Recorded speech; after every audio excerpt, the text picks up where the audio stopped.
All right, guys, welcome back to the channel. We're excited. I know we showed kind of the beginning of our door area. We've really just cleaned it up and got things hooked up and set up at this point.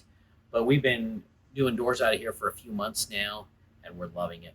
So I wanted to just do a really quick overview of how our door cell's set up. We've kept it really small, but it's doing great for us. So really, when we do doors, we start out by over here on the rip saw, taking our raw material, and we straight line rip it on the rip saw.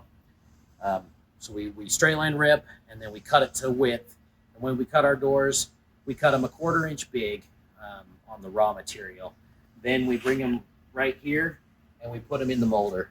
And the molder, we'll size them down we size them to 7/8 thick, typically by, we set the stiles and rails 1/8 inch bigger than what they're going to be finished.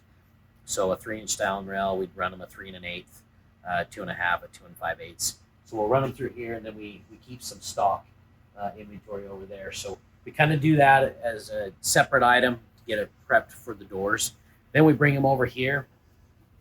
We just put them on a little cart. We start with our upcut saw. So we got an upcut saw. We have a saw gear fence, which we love. So it's quick to program in your doors. And typically we stack a couple stiles and rail, or a set of stiles and a set of rails together, and cut those to length. Once they're cut to length, we bring them over here on the Circle T coping machine. There's a video about that machine and how it works. So we cope the ends, and then we bring them over here to the Unique machine. And the Unique machine is where we run our sticks. So that'll put the profile in. So we always run the copes first and then the sticks. So once we do that, then we just come over to our really small assembly table. And this is where he'll glue up. We put some space balls in, put the panels in, put it together. We put it in the little door clamp here. This door clamp works awesome because it auto squares it both ways. So we'll do a door, let it set for a minute while we're doing the next one. And then we actually move them to our clamp rack. If we don't have, especially if we don't have drawer fronts or something drying in there, we set them in the clamp rack and let them dry a little bit longer because we don't want to put a pin in it to hold it. We would prefer not to have to putty that. So that's our little door cell. Once those are done, then we take them over to the wide belt sander.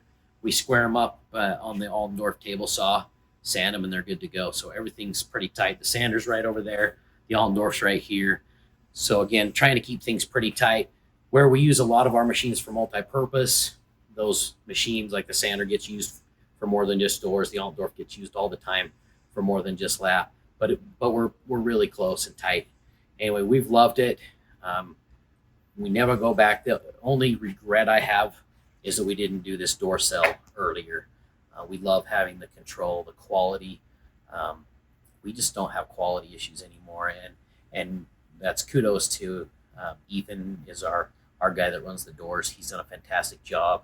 He color matches, grain matches, and everything looks fantastic. So anyway, if you have any questions about our little door cell, let us know in the comments below.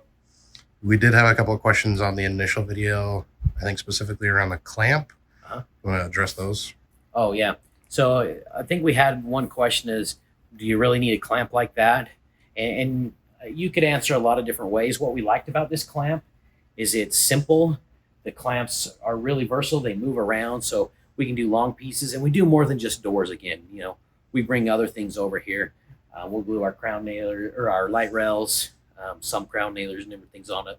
But we love having the clamp rack. It really wasn't that expensive, and then we don't have to have a table full of glue and different things with it. So it's been a really good tool. We've loved having the clamps, and again, we use it for more than just that. We do some other big hardwood layups and glue ups if we need to glue up panels and stuff.